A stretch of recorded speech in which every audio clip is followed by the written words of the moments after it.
The shooting range. In this episode, pages of history, a flying truck from the creator of the Zero, tank triathlon, races and shooting on deadly tractors, and metal beasts, a sneaky American Scorpion.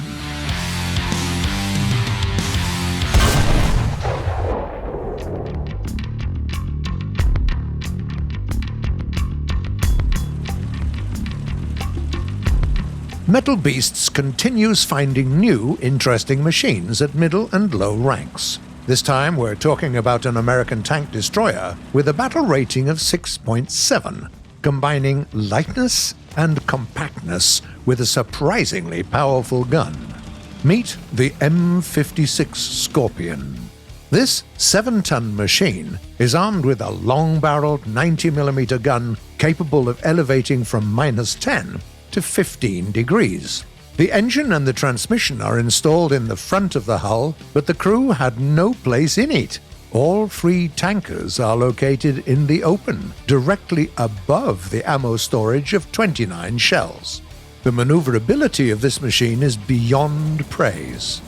On a flat road, it easily accelerates to 45 kilometers per hour, and on rough terrain, to the same 45 kph, literally in a few seconds. Reverse speed is 18 to 19 kph, plus it has a very quick turn, especially if you speed it up first.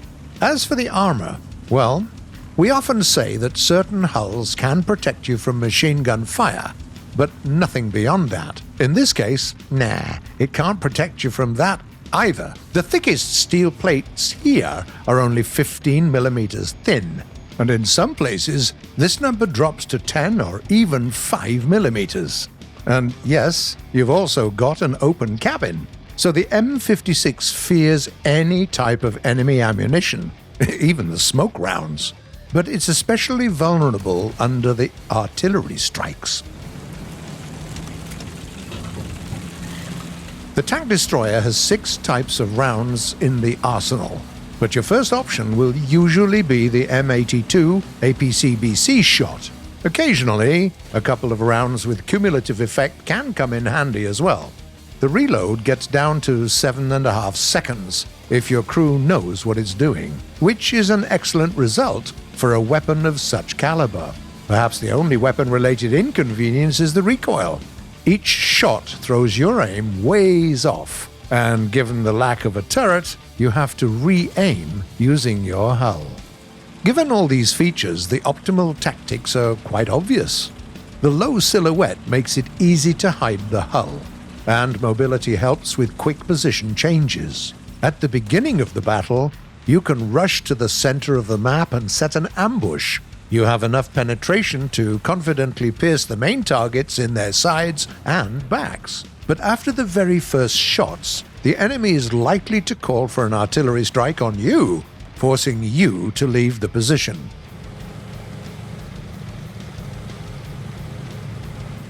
Another tactic implies moving from cover to cover until you end up behind the enemy team.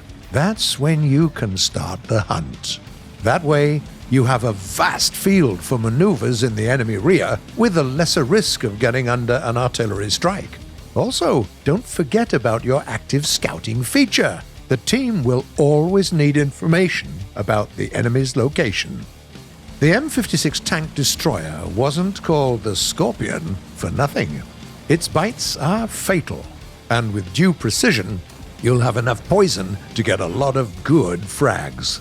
But as soon as you start playing a hero, you'll be killed with the first slipper anybody cares to take off their feet.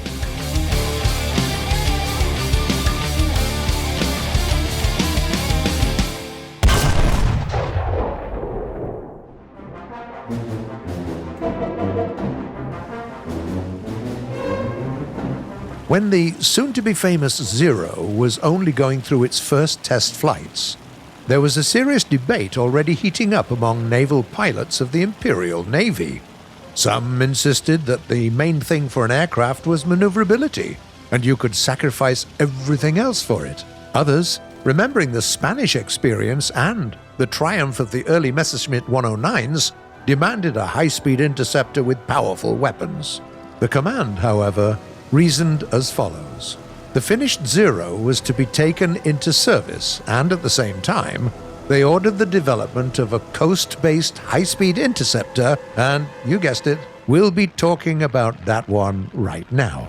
At first, the Naval Command commissioned the design department, headed by the famous Horikoshi Jiro, to work out something close to a new wave fighter, since the Japanese conveniently purchased the license for the German Daimler-Benz 601 engine, not only for the army, but also for the fleet. But Horikoshi was a genius, and he perfectly understood that creating a plane of today at the end of 1938 wasn't an option. The Navy needed an interceptor fighter of tomorrow, with a powerful, large-capacity radial engine and formidable weapons.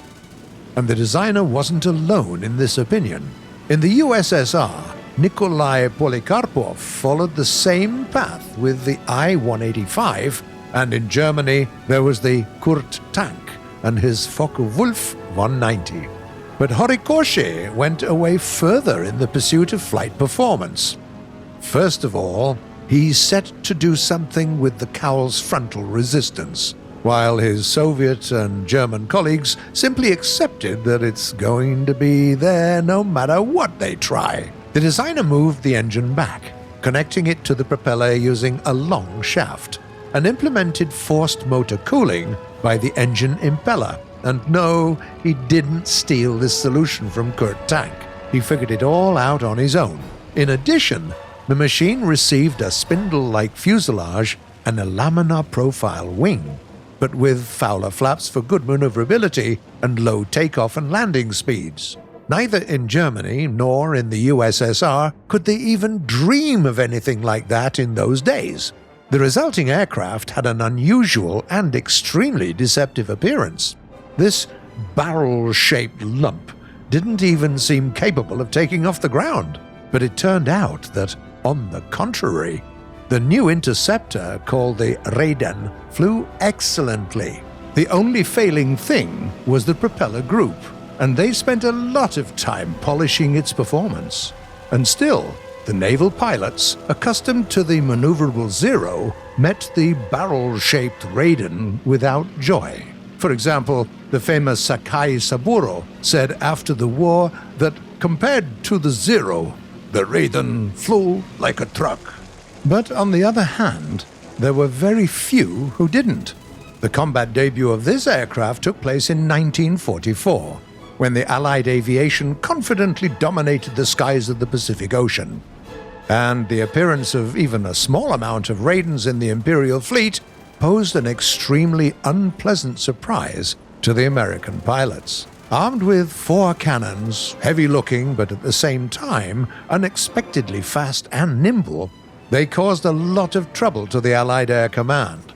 As for the American pilots, they quickly came to a conclusion that meeting the Fat Jack in the sky wasn't lucky, to say the least.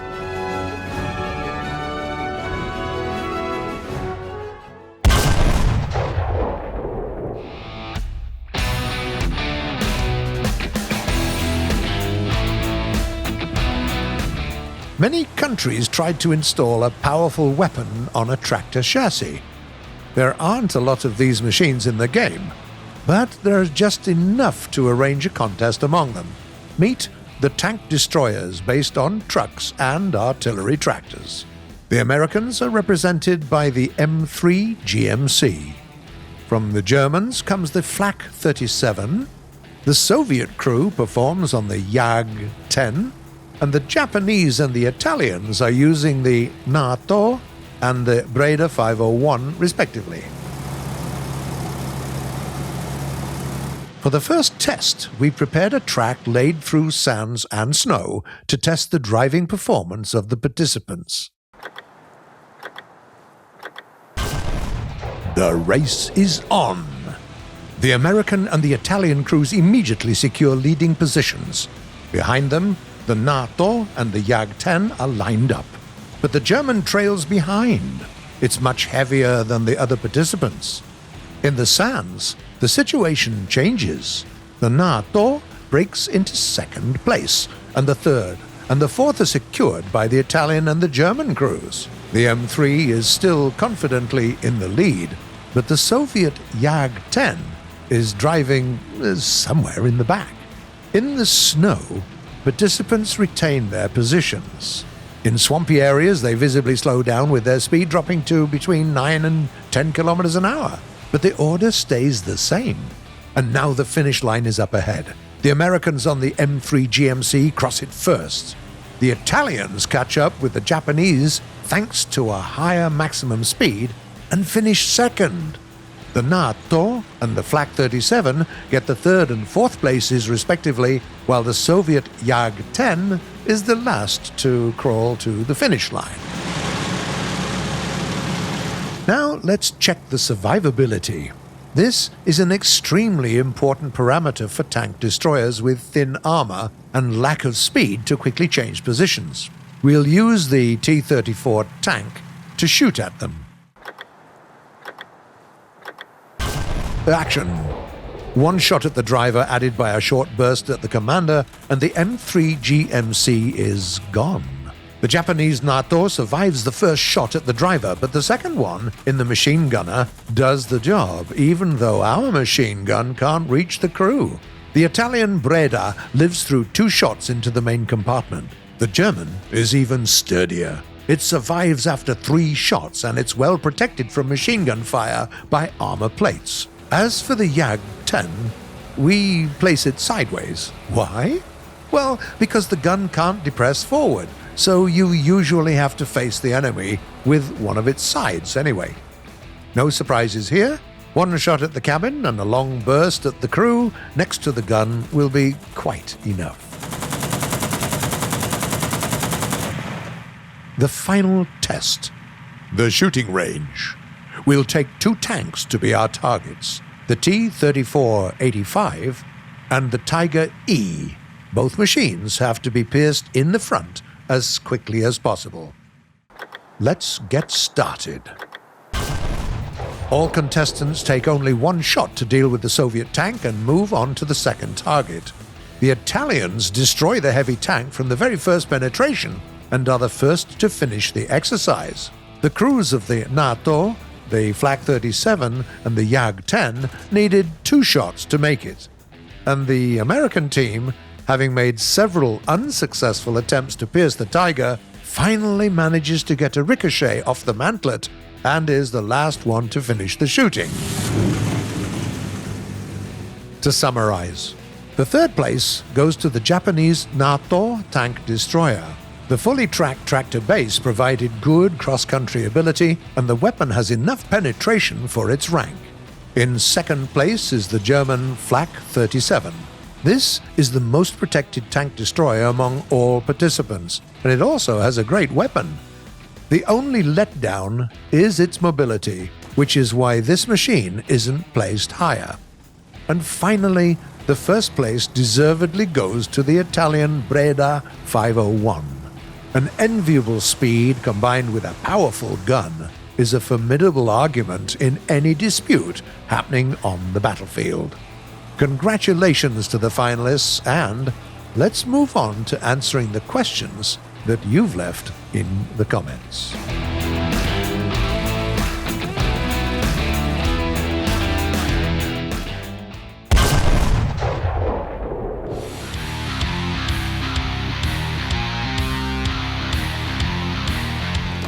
The first question was sent by a player called Andino15.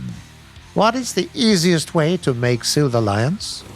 Well, the general recipe is simple. Play efficiently, bring a lot of frags out of each battle, try not to lose your machines in the fight, and wisely use the boosters, orders, and wages. Also, as you well know, premium machines bring additional trophies from the battle. And here is a trick to remember. Premiums are nice, yeah, but it's important that playing on them doesn't turn into simple mechanical grinding. So think and answer for yourself. Which machines give you the most gameplay pleasure? Aviation? Ground tech, or maybe ships? Attack aircraft or fighters? Medium tanks or SPGs? For each player, it'll be something different.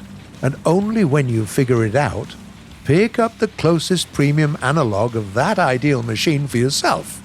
That way, it will both delight you during the game and easily bring bonus silver. Fabio Lozano asks, question, if two tanks shoot each other, can the two shots collide in midair? If we're talking about ATGMs, then yes, they can interact with each other, including colliding and not reaching the target because of it. It's also possible to shoot a guided missile with a regular round, or with a machine gun burst. But when it comes to regular tank rounds of any type, be it an APFSDS or a Heat one, their speed is so high that in reality, you wouldn't be able to hit one with another midair, even if you had 1,000 attempts at your hands. This is not an effect that's worth modeling, both in terms of development and loading the server with additional calculations. Then there is an idea sent by Gabriel Adorno. Pages of history. The first supersonic gun kill in history. World military history isn't quite known for its accuracy in these areas. Even in modern times, not all units capture their fights on video, and in World War II times it was a lot less common. Having said that, we look into our sources and try to find the first mentions of such events happening. So now you have something to wait for in future episodes. Galaxy writes, talking about interceptors, I would love to see pages of history. The Mosquito. This is the second message of this sort in a very short time. Have it your way then. We'll talk about the Mosquito as soon as we can. And the last message for today was written by Atlas Alta. You know that you have played a little bit too much War Thunder when you're able to remember the exact armor values for over 100 tanks. This isn't too much. This is just your good memory and tactical approach to the game. Some players live through dozens of thousands of battles and still don't care about the engineering details. Even after all this time, they just keep shooting somewhere in the general direction of the tank silhouette, hoping that it would pierce through the armor. We're glad to have both types of players in our game. We just want you to like it, really. But can't miss this opportunity to mention that knowing this technical stuff does miracles to your win rate. If you start your gaming day not from "to battle" button, but from a couple of minutes in the hangar, looking at various machines in X-ray and armor modes, it will really help you to improve your statistics. Okay, that's it for today. You have been watching The Shooting Range by Gaijin Entertainment. Come on, guys, subscribe to the channel, all of those of you who've never done it yet. Press that bell button, make it ring, give a like, and think like Superman by checking that X-ray and tell us what you think in the comments below. See you in a week.